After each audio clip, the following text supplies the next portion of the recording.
Hello guys, welcome back to another video, and if you have not heard, there is going to be a patch in KARDS. It has been a while. It has been nearly 2 months since our last patch, and basically 4 months since the patch before that. We seem to be entering now patches every 2 months. Well, I should say specifically balance patches. There's bug fixes and adding skirmish cards and whatnot. So let's get straight into the balance changes, starting with Britain. These are in order of nation, not in the order of buffs and nerfs as it was last time. Um, with one exception at the very end, which if you've seen the changes, you probably know what it's going to be. But for now, let's talk about finest hour, because this is going from +2/+2 in Blitz to +1/+1 in Blitz. So you're basically missing out on +1/+1. Now, how important is that? Um, well, for sure, this is going to be less powerful in the early game. So there were times where you could play Finest Hour on turn 2 to make a 1/3 Swordfish into a 3/5 Swordfish, or a 2/2 Fiat into a 4/4 Fiat. And against certain decks, this could be very, very effective. However, the number one most effective deck playing an early Finest Hour, like the deck we played in early Finest Hour is most effective against, was typically in the air mirror. Because it's just an early +2/+2 buff to a fighter, which can usually just seal the deal, and crush any opposition they have in the early game. So that doesn't really change the strength of air compared to other decks. So how, like, obviously it's a nerf. I'm not trying to argue it's not a nerf. I just think this might be slightly less impactful than people think. Because Finest Hour in the early game is most typically seen in air mirrors. And otherwise, you don't usually want to play Finest Hour in the early game. Now you probably just won't. So before I was like, should I not? Now the question's answered for you. Um, However, this does go after their Blitz ability, because now Spitfire plus Finest Hour is no longer 10 credits 12 damage, but it's 10 credits 10 damage, which is is significant. I would have also liked to have seen additional nerfs to Brit Air. There is one other nerf, I suppose, but I would have liked to see something like or not His Majesty's Chosen Empire Strikes not dealing damage to the HQ, because if suddenly you've reduced Brit Air's burn by like 4 to 5 damage on average per game, that's more significant than reducing it by like 1 to 2 damage per game. Um, Obviously, the stat decrease doesn't just affect burn, it also affects being able to trade into units, makes Brit Air's units slightly easier to kill, makes trading into other large units slightly harder. So yes, it is an all-around nerf. I think this is fine. Finest Hour is one of the best cards in air. I've been saying this card has been way too powerful for a very long time. Um, like probably for almost 2 years now. However, again, I still would have liked to have rather. I personally would have rather seen a close air support rework, or close air support to 2 credits, because I am worried that we're never gonna see this card outside of Brit, like an aggressive Brit Air, ever again, except for OTKs. Um, because it's just harder to justify this as a card you run in a non-aggressive deck. Um, and that's sad. Like, this card went from a good card, which is run in Brit Air, to a good Brit Air card, if that makes sense. And yeah, that's sad. I would have liked to see a change to close air support, because close air support is exclusively a Brit Air card, but it's an absolutely insane Brit Air card.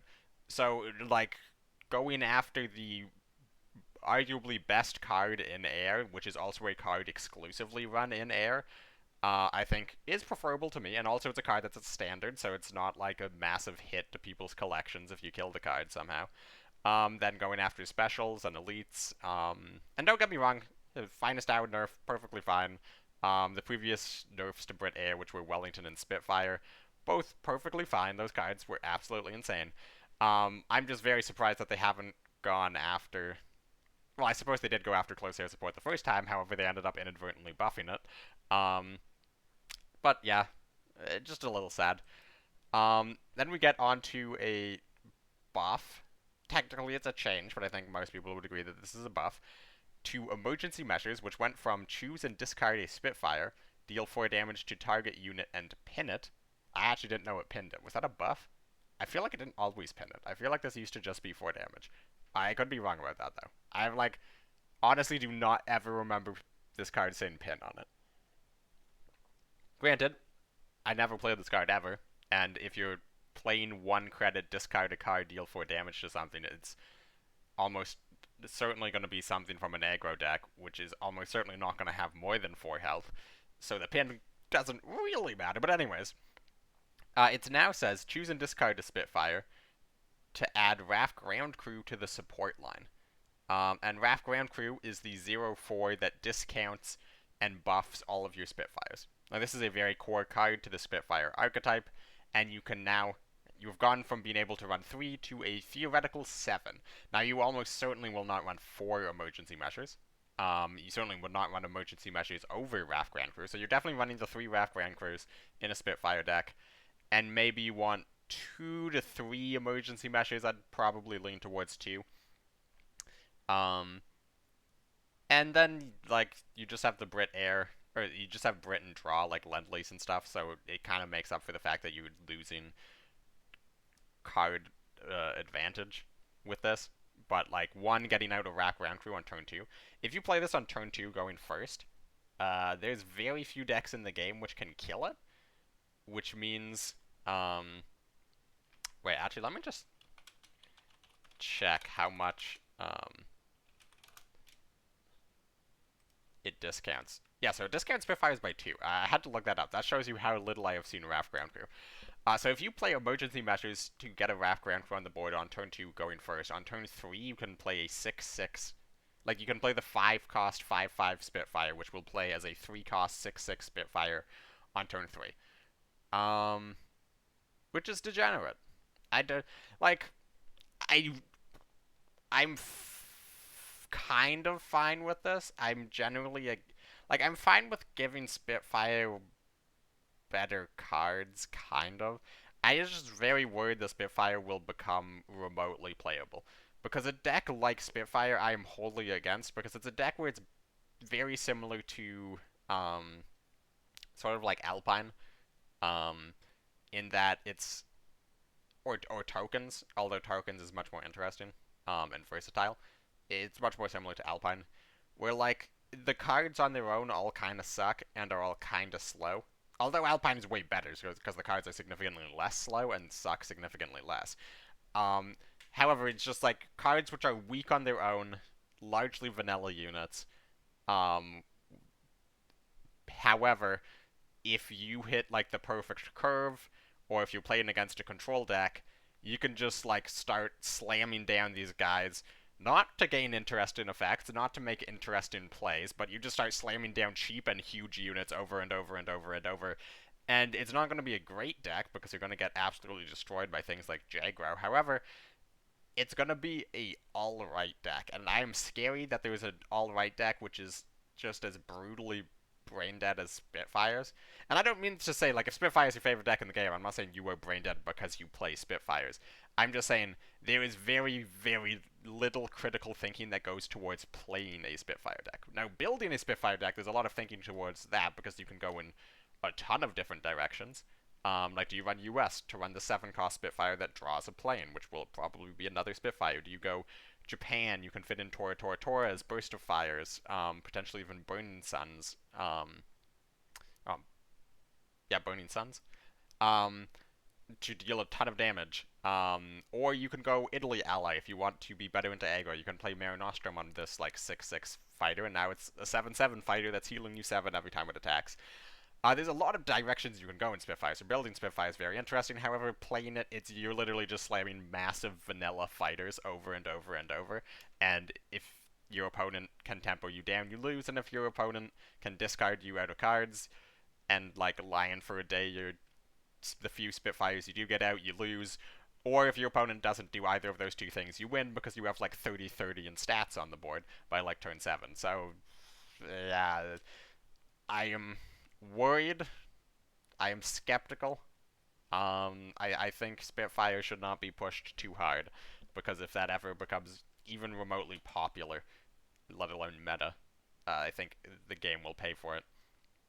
Um, Now, next we have Exile. We get to Poland.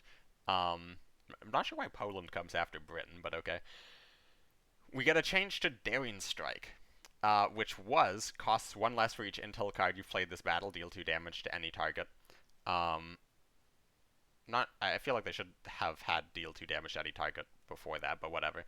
Um, which means if you play 4 intel cards, whether these be units, orders, like for example, KARDS is a unit, so that would count as 1, and then you get an order off of that, and if you play that, it now counts as 2. All of those combined will, when you play them at any point in the game, will discount the cost of Daring Strike. And this is, I believe, the only costs less for each thing you've done this battle card left in the game, because a few patches ago they got rid of all of those. We saw Wellington goes to exclusively while it's in your hand. We saw 34th Guards go to exclusively while in hand. Daring Strike sat around. Now it is costs 2 less for each Exile unit you control. Deal 2 damage to any target. So that's interesting. If you have 2 Exile units on the board, these can be Exile units into the main nation. It can be Exile units into Poland, like the French plane. It can be anything. And if you control 2, this costs 0. However, how useful is 0 credits deal 2 damage to a target? So dealing 2 damage to any target, it counts HQs, is probably worth around 2 credits. So, playing this, like, it has the value of being 2 credits. However, if that was just a card, 2 credits, deal 2 damage to a target, there's few decks that would run that. Like, just because something is worth that does not mean that it is good. So, is Daring Strike good? Probably not. I don't even think I would run it in an Exile deck if I was playing an Exile deck. It's just so low impact, and Poland does not exactly have huge card draw. And if you slamming down Exile units, just getting out the tempo 2 damage is not a huge amount, and it's just putting you down a card. And it's putting you down a card at the expense of being able to run additional Exile units. So if you're running like other Exile synergies, that's even like sort of taking away from that because this isn't an Exile card, which was the same problem with Daring Strike to begin with, which was it was an Intel synergy card, but it took up a very limited slot for you to run Intel cards. And dealing 2 damage is just never that impactful. So if you're using it at a very limited like number of Polish cards you can run, it's just not going to have an effect. Like, this card sucks. It sucked before. I mean, they're taking it into a different direction. You're more likely to run this in an Exile deck. It sucks less than it used to, but this card is terrible. Now we continue on with the Exile buffs. Showman, which is a US Exile, which means you can play this with Poland ally, or you can play this in any US deck, Poland ally or other ally, and it can count as a US card rather than a Poland card. And you can play this in a US deck without Poland ally. So it's a Sherman, 3/4, Exile, obviously. Used to be has +2 attack and operates for free if you played an Intel card this turn. It's now has Blitz and operates for free if you played an Exile card this turn. So interesting, they're moving some of the Intel cards towards Exile, trying to diversify Poland a little bit. And this is fine because US does not have any Intel cards, I believe. And this is the only US Exile card. So for the moment, this card is better. I think this card is still bad because there's not really many cheap Exile cards. So if you're getting Blitz operates for free this turn, you want to be playing this, but it has to be played on the same turn as an Exile card. So like, you can't play this at like the absolute cheapest. You can play this on turn 5 with like the Exile 1-cost draw commandos card. No, that's Intel. Is there any 1-cost exiles? Yeah, I think the Orzel is exile British. Um, so like at the absolute cheapest, you're playing this as a on turn 5, and by that point, a 3-4-0 up blitz tank is just not that impactful. And it's sort of going against your main deck synergies.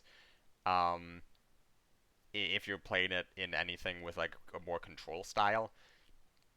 And like an exile mid range, if you just throw all the exile cards into a deck, you would need a like it would just be so much wildly worse than like just US mid range or self damage, for example. Other decks that just can throw down well statted units way more efficiently.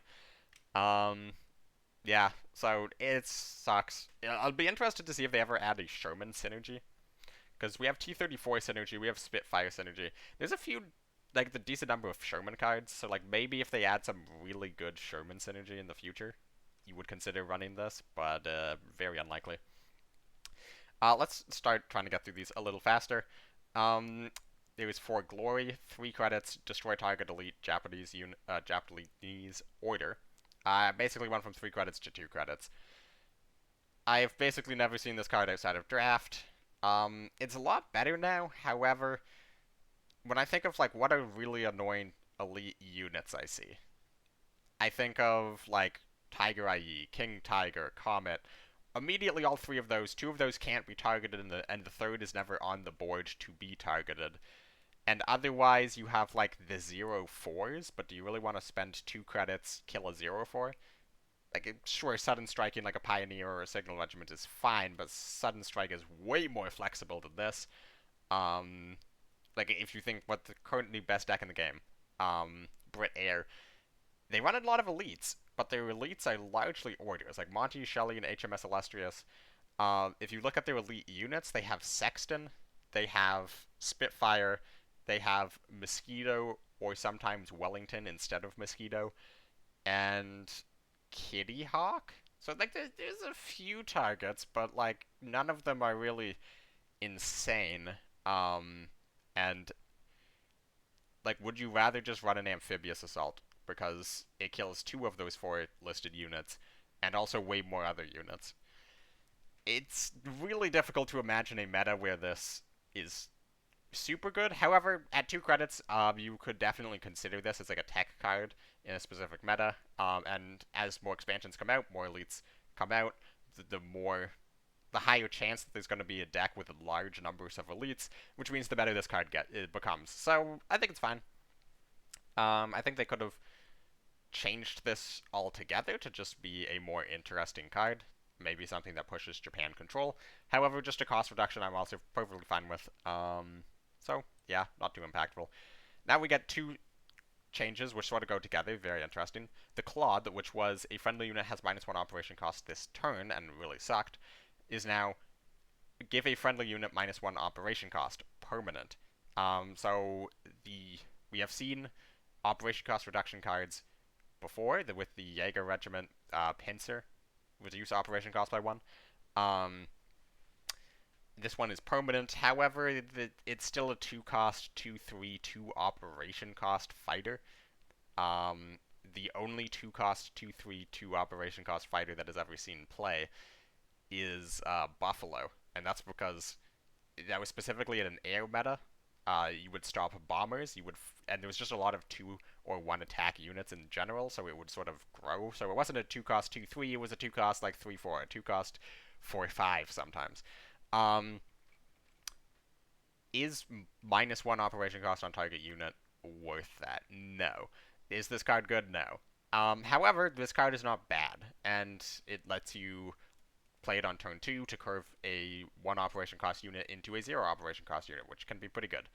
So it's good in draft, it's good on low collections in specific situations, I guess, maybe. I think you'd have to have a very air synergistic deck, but Japan Air gets more cards you would consider, so yeah, it's a fine change for me. And then similarly, but I think more importantly, 144th Infantry Regiment goes from give a friendly unit +1 attack, -1 operation cost this turn to give a friendly unit +1 attack and -1 operation cost permanent. Now this is a card, which this was a long time ago, like probably 2 expansions ago. I tried this card out in Jaguar, like the old version, like with the temporary effect, and it was okay. It wasn't anything spectacular, like it doesn't have blitz, but it was okay. This being permanent is very interesting. Now in Jaguar, the problem is most of your cards already have 0 operation. Some don't.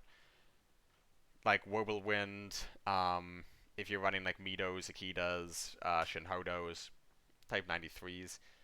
So this is just a very good card. I think this is way better than Claude. I think this has way more potential to see competitive play than Claude. I don't know exactly what this would fit into. Maybe you could even build like a more of a mid-range Japan deck.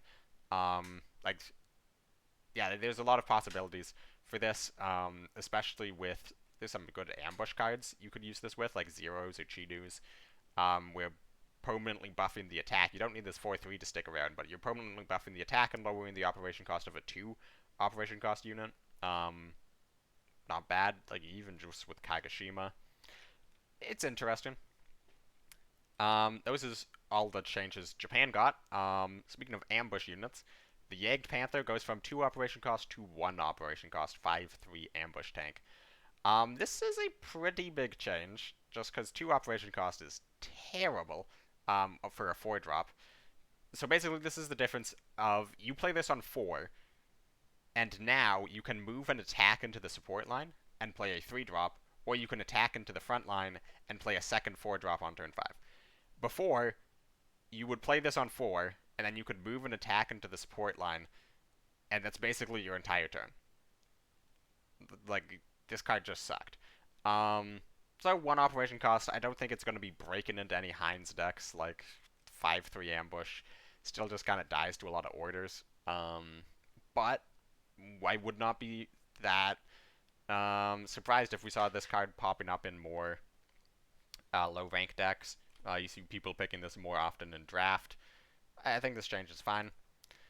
Then we have another pretty crappy German card getting buffed. The 25th Panzergrenadiers used to be a 4/5, has guard in the front line. It's now a 4/6, gets guard when it moves into the front line.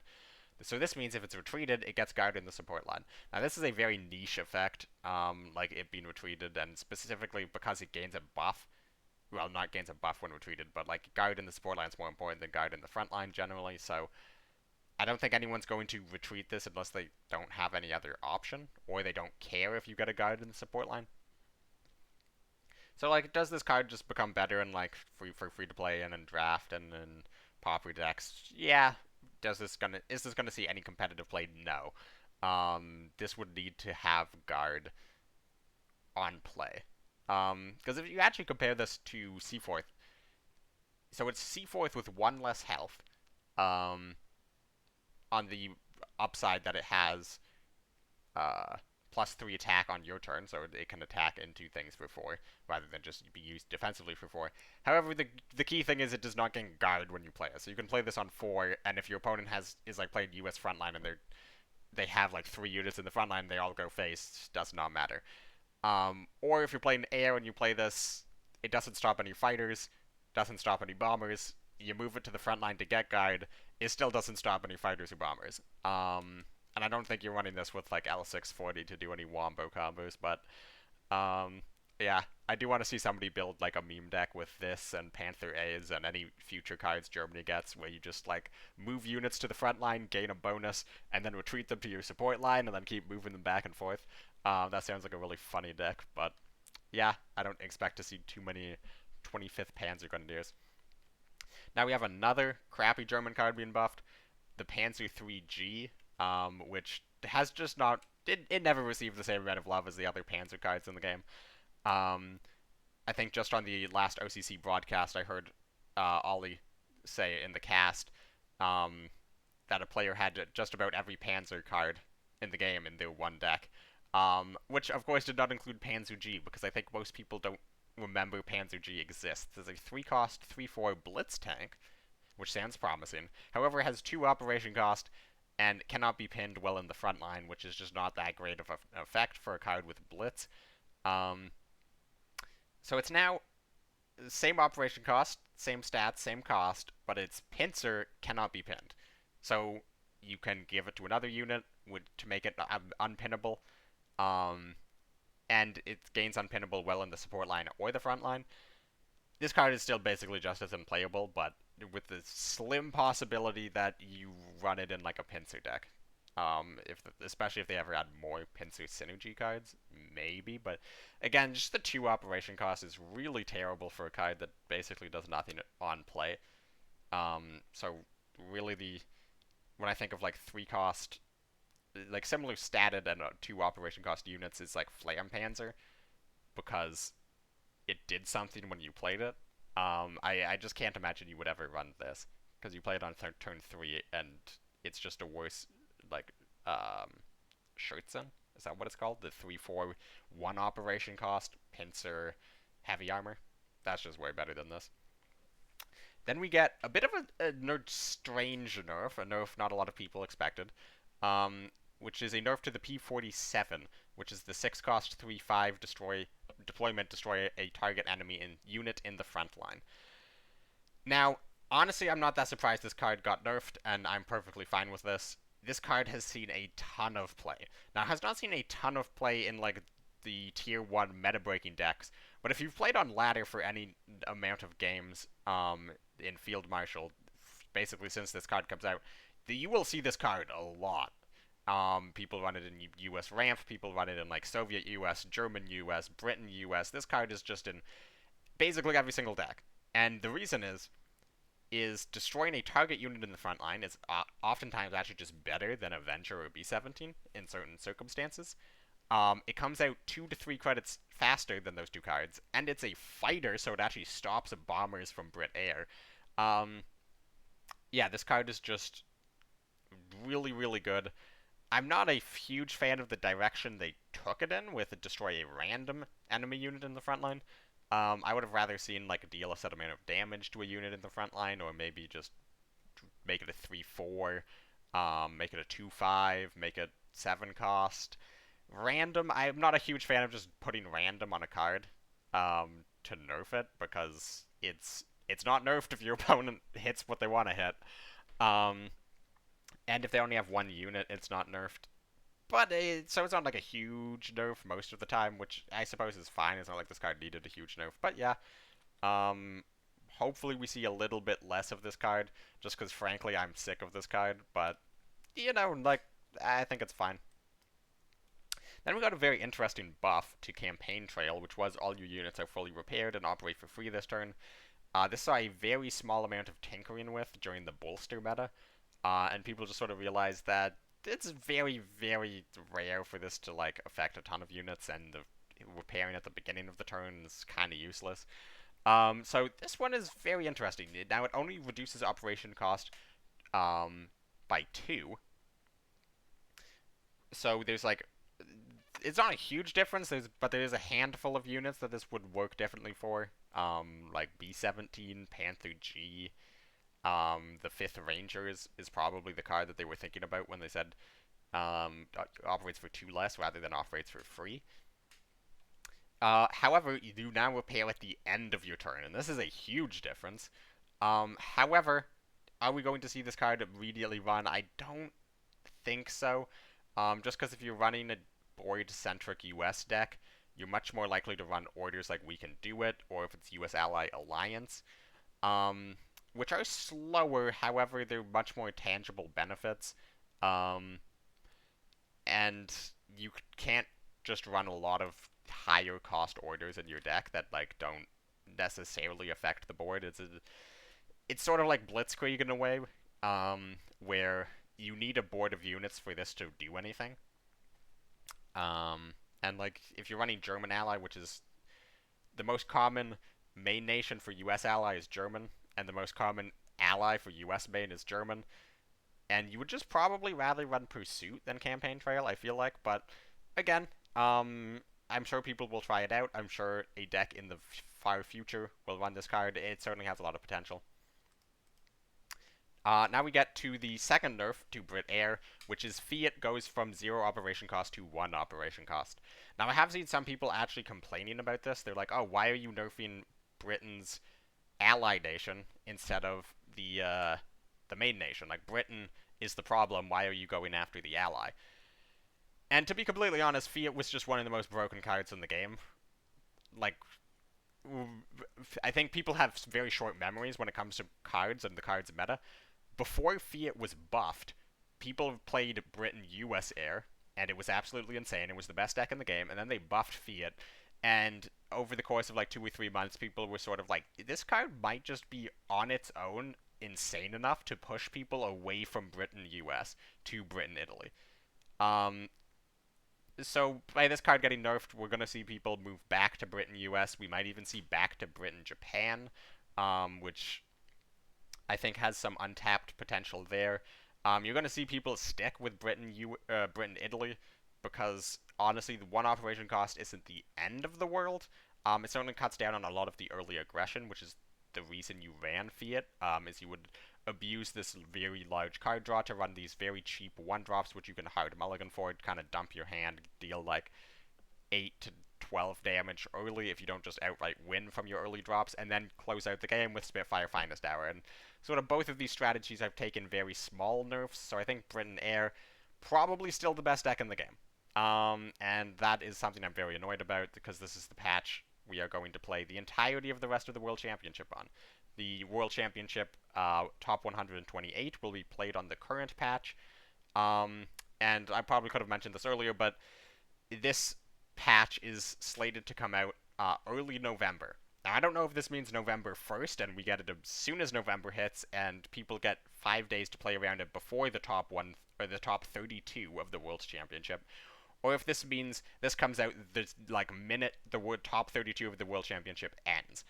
And I kind of hope it's the second, because this patch, really all it does, I think, is just, like, I don't think there's any cards which have been buffed to the point where people are going to bring it into top 32. I don't think there's any, like, revolutionizing, like, new decks that are going to be so strong they're going to be brought to top 32 in this patch. And the only deck that's taking nerfs is Britain Italy Air, which is fine. However, nerfing the number one most common and popular deck like 3 days before a tournament, I just don't think it's a great move. I don't think it's super fair to the competitors. Like if you wanted to make this nerf like 2 weeks ago, sure.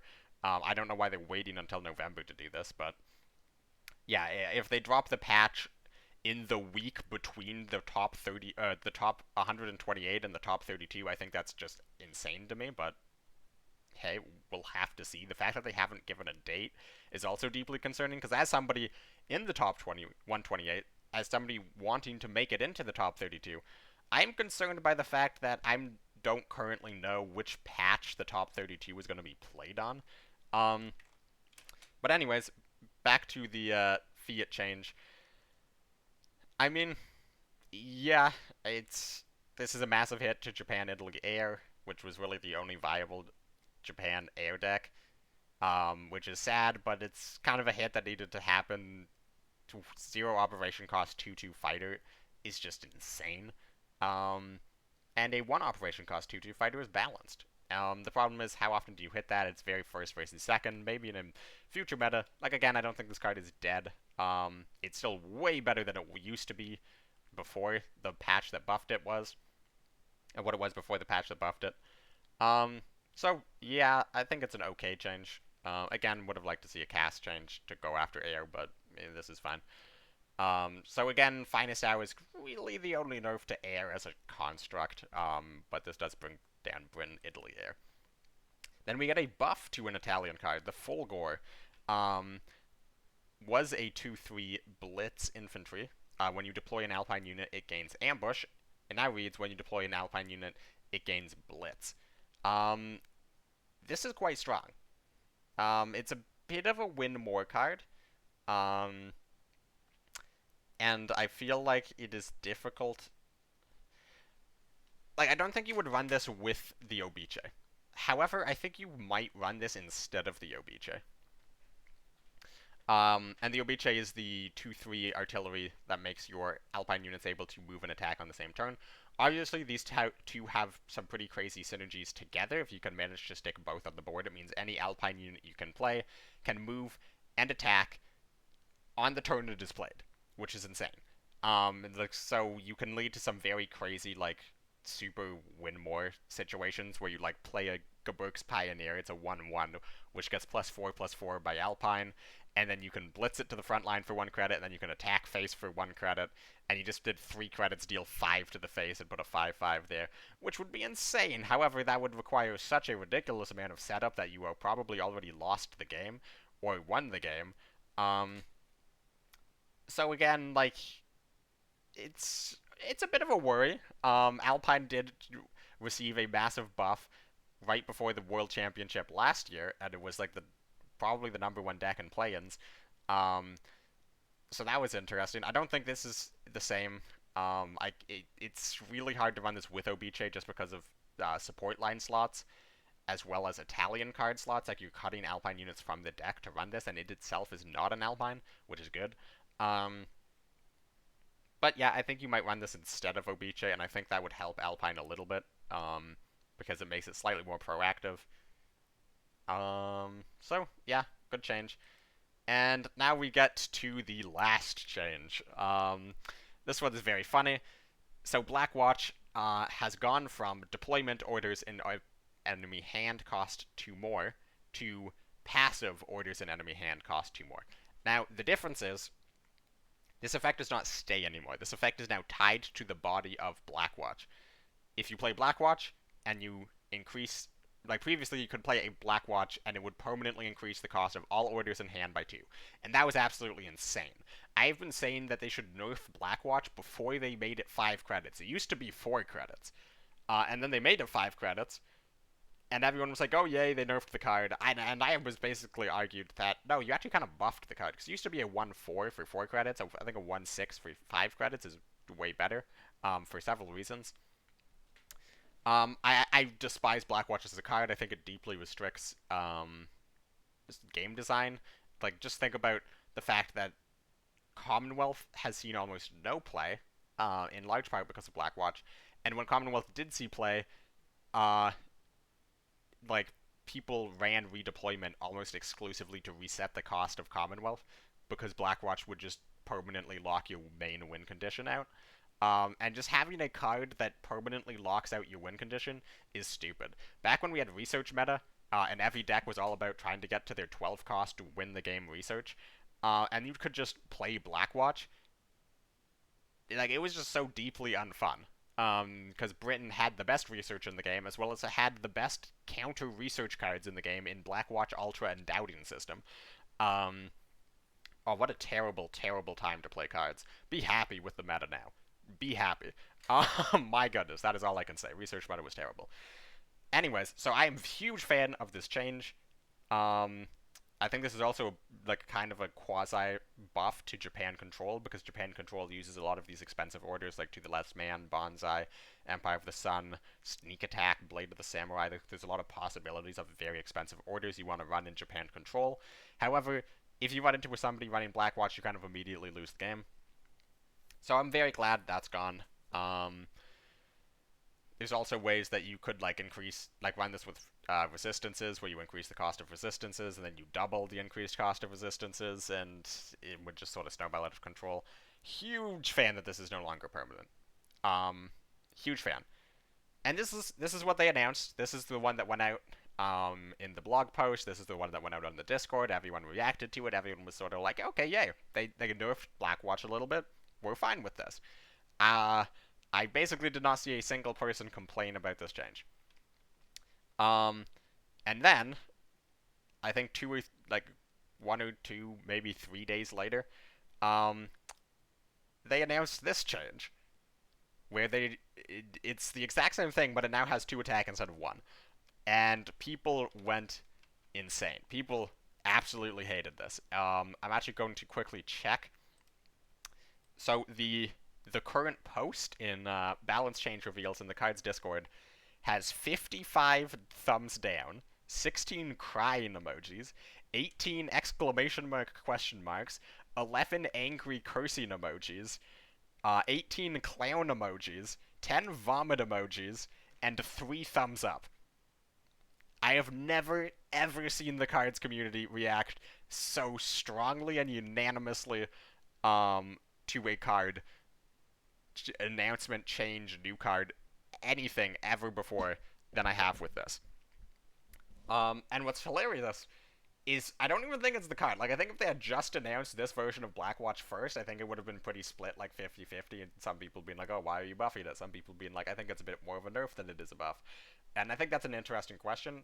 Um, I think overall the max power level of the card has decreased. However, the number of decks you would want to run this card in has increased by a sizable amount. Like, I think this card is much more like, oh, maybe I want to throw this in. Now. But man, did they mess this up. And I have no idea why. Like, there was nobody calling for this to be buffed. There was nobody being like, oh my goodness, you destroyed the card. Um, I think maybe they intend, like, my best guess, my absolute best guess, is 1939 intended it as a buff. And when they saw everybody reacting with, oh, um, like this was a bit of a nerf. Yay. Their reaction was, oh wait, we didn't mean to nerf it. People think this is a nerf. We better like throw in an extra stat in there just to like make sure the card doesn't suck now. Um, and like I would have been fine with it at one attack. Like I think it's fine if Blackwatch stops seeing play for like a brief period of time. Like this card has been seen play basically since before any expansions have come out. Like this card has been seen play since the beta. Um, at two attack, I don't think it's broken. I think it's still fine, but also it kind of gives off the image that 1939 it basically pulls balance changes out of their ass. Now I work in IT, so I know this is not true. I can confirm. Like not all of the balance changes are just like randomly decided upon. Every 2 months when it comes around to balance time, it's not like they just pull things out of a hat. Um, However, I think making a retroactive change like this based on zero community feedback just is a terrible look. And again, it's not what they actually changed the card to, but it's just like why what like it just makes it look like you don't test your cards and then you like announce it and then realize, oh wait, this is not what we wanted, like 2 days after announcing it, and then you change it. It's just a really bad look.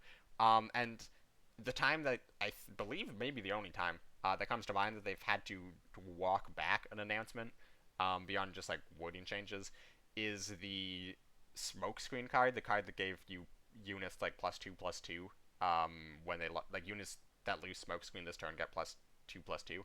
I forgot what the card's called.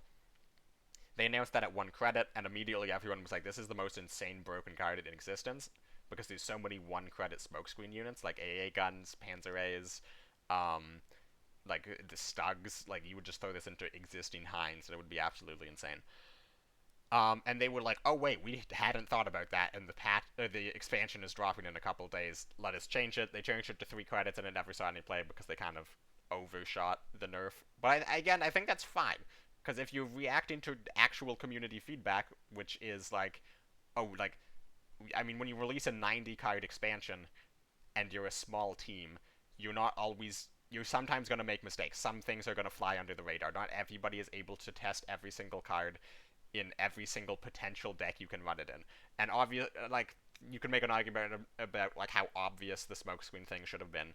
Um, but like yeah, when you're releasing like huge expansions, some things are going to go fly under the radar, and if the community is like, hey, this is a problem, and they respond, that's a very good thing. Like I think them changing that before the expansion dropped was a very good thing, because there's other games I have played and other developing companies I have seen that would have taken like 3 months after the expansion dropped and the meta became exclusively smokescreen decks to make a change, um, because they don't want to like admit being wrong. But again, this time it doesn't make sense. There was no community feedback. It just kind of looks sloppy. It looks rushed, and yeah. So that's what all I have to say. Again, patch is dropping early November. I hope it is after top 32, and at the very least, I hope they tell us if it will be before or after the top 32. Um, Very small impact balance patch, and again, I'm very disappointed about this because skirmishes add one new card every 2 weeks, and the last few have had almost no impact. The next major expansion isn't gonna be until the next year, so we're going like at least another like 2 or 3 months before the next expansion. Um, and they're doing balance patches every 2 months, so like the next balance patch will be in January. Um, yeah, I'm just thinking, do I want to play the next like 2.5 months on this announced patch? Not really. Like, am I going to? Yes, but do I want to? Not really. I'm not super enthusiastic about this patch, but I don't think they're like making any huge mistakes in the changes they are making. I just wish they did more changes, either more impactful buffs, more targeted nerfs. Try to shake things up even just a little bit, please. But yeah, this is what we're getting. Um, Give me any of and all of your thoughts in the comments down below. Join my Discord if you haven't already to continue the discussion there. And tomorrow I'll release Throwback Thursday, and then I don't know when the next video will be. Maybe I'll do a potential lineup breakdown for Worlds, because this weekend is the World's Top 128. So myself and theoretically 127 other players, however, probably less than that, probably closer to 100, will be playing to try to get into the top 32, which is the next stage of the World Championship. These games will be played off stream. It will be round robins, but the groups the round robins in are being drawn on stream on Friday on the official KARDS channel. So they will draw the groups. Pre-qualified players, myself included, will be pre-seeded into separate groups, so I don't have to worry about being put into the same group as Darkness or CCMS. And then all non-seeded players will be randomly drawn into those groups with the pre-seeded players, and everyone in those groups, they will play round robin. They will bring 3 decks. 2 will be banned. Sorry, no bans. Bring 3 decks. You can play any 3 of them. First person to win 2 games. You can't win with the same deck twice in a row. It is Conquest format. Or you can't play the same deck if you win. And the top 2 players from each group will advance to the top 32. So 16 groups, 2 players from each group, top 32, which will then be a double elimination bracket to top 4. And those 4 play in the World Championship Finals, and all gain cash prize money. If you are interested in like a separate video explaining the format, explaining my predictions, something I have been interested in doing just in general is explaining my personal experiences playing in the World Championship in past years, as well as having the wonderful opportunity to fly to Iceland and actually win the World Championship in 2021. But yeah, any other video ideas or any questions related to that, feel free to ask them here or in the Discord as well. And I'll end it off there. Yeah, thank you guys for watching, and I'll catch you in the next one.